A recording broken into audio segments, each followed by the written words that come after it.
ఒకప్పుడు రైల్వే స్టేషన్ల నిర్వహణ అంటే కాళ్ళ కింద నుంచి టాయిలెట్లు, అసహ్యమైనటువంటి కంపు, కనీసం ఆచ్ఛాదన కూడా లేనటువంటి ప్లాట్ఫామ్ మొత్తం మీద కలిపితే ఒక చోట రేకులు ఉంటాయి, 2 రేకులు, మిగతాదంతా కూడా ఎక్కడ ఉంచోవాలో కూడా తెలియదు, వర్షం వస్తే తడుస్తానే నుండుచునే పరిస్థితుల నుంచి ఇప్పుడు రైల్వే స్టేషన్లో భారీ మార్పులు చోటు చేసుకుంటున్నాయి.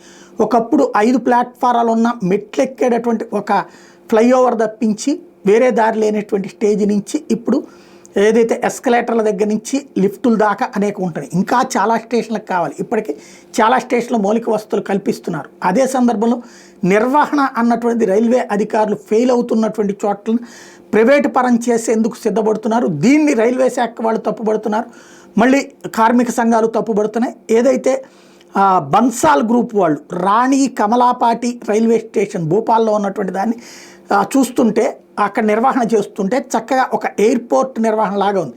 అట్లాగే మిగతా చోట్ల కావాలని కొంతమంది అడుగుతుంటే ఇది బీజేపీ వాళ్ళు సృష్టిస్తున్నటువంటిది ప్రైవేటీకరణ అంటూ ఉద్యోగ సంఘాలు ఆగ్రహం వ్యక్తం చేస్తున్నాయి.